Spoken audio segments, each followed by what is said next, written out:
gente! Sou Diana de Jesus Ribeiro, professora de língua portuguesa.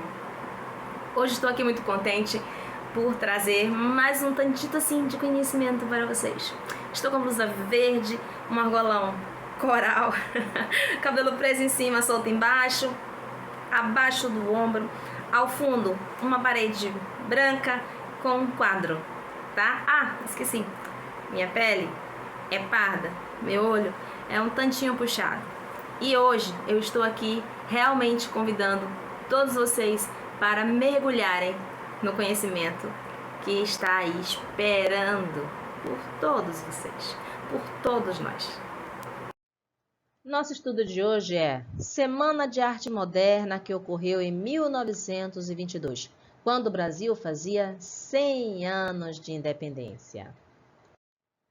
E o que significa a Semana de Arte Moderna? É justamente o marco na história da arte no Brasil e do Brasil. Foi um movimento realizado em São Paulo em 1922 e se apresentou como um divisor de águas na cultura brasileira. Com qual objetivo? Transformar as comemorações do centenário da independência do Brasil em 1922 em momento de emancipação da arte. E o que significa a Semana de Arte Moderna? Vejamos.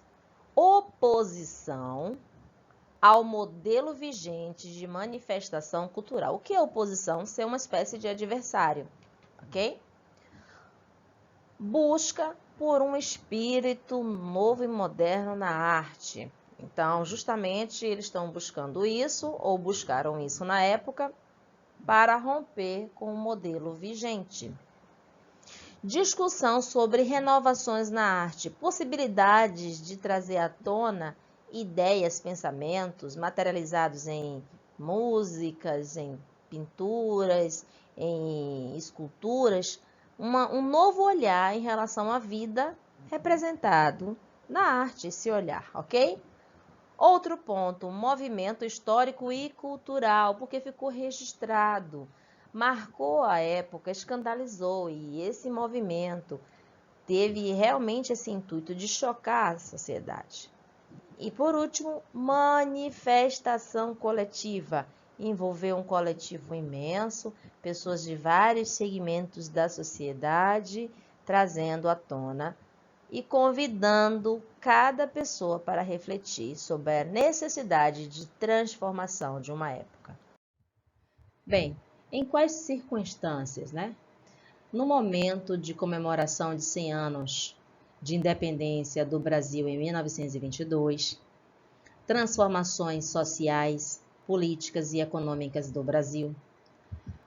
O Brasil também estava passando pelas consequências da Primeira Guerra Mundial e por um processo, né, em que as indústrias em crescimento no país estavam tomando conta. Esse processo de crescimento das indústrias estava bem processo de propagação.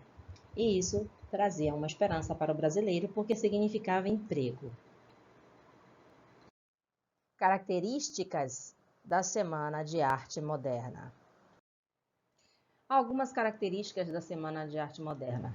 Primeiro, promover a ausência de formalidades, justamente negando e buscando alterar as exigências vigentes na época. Provocar impacto no público e trazer à tona outras formas de sentir, ver e fruir a arte, sendo o fruir um processo de satisfação, de preenchimento, certo? De desfrutar. Também romper com o mundo acadêmico e tradicional, que determinava aquilo que determinava o que podia e o que não podia. Também nós temos criticar o modelo de arte vigente, que era o parnasianismo. Tá certo? Acrescentamos aqui também como característica unia a influência estrangeira com elementos brasileiros, elementos do comportamento, elementos da cultura, da vestimenta, elementos indígenas, elementos africanos, elementos da linguagem, elementos da natureza, do clima, da vegetação e das regiões do Brasil. Também nós temos a atrelar a linguagem oral à linguagem popular, a valorização da linguagem popular em oposição à supervalorização da linguagem culta. Então, isso aproximava a arte mais do povo. Buscar a valorização da identidade e cultura brasileira. Então, esse valor era necessário. Destacar temáticas nacionalistas e cotidianas, justamente as temáticas voltadas para as regiões do Brasil. E, por último, apreciar a liberdade de expressão. Isso era um grito no processo e no período. E para ilustrar aqui, nós trouxemos John Lewis Grass, que foi um dos artistas que fez parte desse processo da Semana de Arte Moderna. Casa-se em São Paulo com a Regina Gomide e o casal passa a fazer parte da vida intelectual da cidade. Grass participa da Semana de Arte Moderna em 1922, junto com a esposa, expondo 7 obras. Ele foi pintor, decorador, escultor e artista gráfico. Nossa primeira tela é 2 moças com crianças voltando do mercado. Vamos interpretá-la a fundo para o contexto da época. Nesta tela nós temos um trabalho muito importante a fazer, uma análise. A mulher, a rotina e as funções. Primeiro, a mulher era designada a ter a função de esposa. Em seguida, de mãe, dona de casa, a única responsável pelas tarefas do lar. E, quando eram autorizadas a trabalhar, o trabalho era com tecelagem, pesca, artesanato, costura, rendeira, operária, bordadeira, etc. Esses não são os únicos campos de trabalho, mas eram os mais comuns. E aí você olha para a mulher de ontem e de hoje e pode fazer a seguinte reflexão. Quais reflexões podemos fazer sobre hábitos e rotinas das mulheres há 100 anos? Há mudanças? Você enxerga mudanças? Você enxerga uma evolução? Você enxerga ainda essa limitação? Pode dialogar com a gente. Vamos fazer mais uma leitura crítica da tela, de uma outra tela de John Grass. Moças com cestas de frutas, de 1979. Vamos lá. As mulheres e os ensinamentos de geração a geração. As filhas aprendiam as habilidades dos afazeres femininos e os meninos acompanhavam os pais. E aqui as mulheres equilibravam os cestos na cabeça a fim de deixarem as mãos livres para segurar seus filhos e as sacolas, ok? Então, no momento em que ela equilibra o que ela precisa ou para vender ou para deslocar em casa, as mãos ficam livres para que elas possam manusear, pegar os filhos, segurar na mão ou no colo e segurar as sacolas.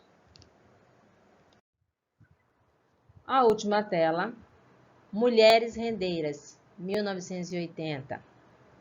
Vamos analisá-la? Neste caso, a mulher e a profissão. Ser rendeira é uma atividade de tradição passada de geração a geração. É um meio de ganhar uma renda, de unir irmãs, mães, filhas e vizinhas para executar a atividade. Você conhece alguém que tem essa profissão? Você já viveu perto? A área em que você mora, ainda há pessoas trabalhando nessa profissão? Para complementar esse conhecimento, vamos até o acervo da Biblioteca Nacional, com o título Rendeiras de Biurus. As rendeiras, em sua maioria, são mulheres que vivem em regiões litorâneas, em pequenas comunidades e com grande devoção aos traçados. A produção de peças em renda, além da prática do artesanato, é uma tradição mantida por gerações, fonte de sustento e manutenção de uma cultura local. A renda de Biurus, historicamente, é produzida em diversas regiões do mundo. Acredita-se que primeiros pontos de Biurus foram iniciados na Europa no final do século XV em países como Itália, França e Inglaterra. No livro A Renda de Biurus e sua Aculturação no Brasil, publicado por Luísa e Arthur Ramos, em 1948, é uma das principais obras brasileiras debruçadas sobre o tema. A pesquisa realizada aponta que a renda de Biurus chegou ao Brasil através de costumes portugueses. A arte teria surgido em Portugal em 1560 e ficou restrita aos conventos, servindo à ornamentação litúrgica e, posteriormente, a prática foi ampliada entre as mulheres da região. No Brasil, a renda de Biurus, trazida pelas mãos de mulheres portuguesas que vieram morar na colônia, era uma tarefa inclusa as atividades domésticas. Provavelmente, o fazer foi repassado a outras mulheres escravizadas que expandiram a confecção das rendas. As rendeiras brasileiras estão espalhadas em vários estados, em especial no Nordeste, Rio de Janeiro e Santa Catarina. A renda é um patrimônio de nossa cultura e uma das questões latentes é o receio de que a tradição seja esquecida, considerando o pequeno número de novas rendeiras, seja por êxodo das cidades pequenas ou o interesse por outras atividades. Nosso resumo. Semana de Arte Moderna ocorreu em São Paulo em 1922, com os seguintes objetivos: chocar a cultura vigente, provocar discussões, dar um traço brasileiro à arte. Qual foi o artista que apresentamos? John Grice, com 3 obras.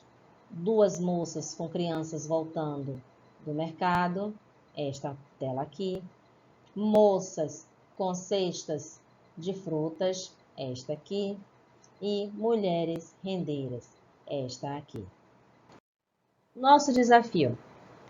O ofício da baiana do acarajé é comemorado como Patrimônio Histórico Nacional. O Instituto do Patrimônio Histórico e Artístico Nacional, IFAM, registrou no dia 1º de dezembro de 2004 como Patrimônio Nacional o ofício da baiana do acarajé e a importância cultural dos saberes e fazeres tradicionais aplicados na produção e comercialização das chamadas comidas de baiana. Já no final do século XIX, as mulheres tinham a permissão dos senhores para sair no final do dia com o tabuleiro na cabeça, protegida por um torso de pano da costa, para comercializar os bolinhos feitos de massa de feijão fradinho descascado, cebola, gengibre e camarão. Depois da abolição, em 13 de maio de 1888, a tradição continuou, até meados da década de 70 do século XX. As baianas mantinham o costume de vender o produto somente à tarde e à noite. Depois que o acarajé caiu no gosto do turista, passou a ser um dos cartões de visita da culinária baiana a ser vendido durante o dia. E aí, a partir desse texto em relação à homenagem, à comemoração e à oficialização das baianas, da atividade das baianas, você observa essa tela produzida em 1930 de John Grice. O título, Baianas. Bem, e aí o que pedimos? Leia os 2 textos e estabeleça uma comparação entre eles. Depois, anote as suas conclusões no caderno. Qual é a relação e quais são as suas conclusões em relação ao texto escrito e à pintura de John Grice aqui? Um beijo e até a próxima aula!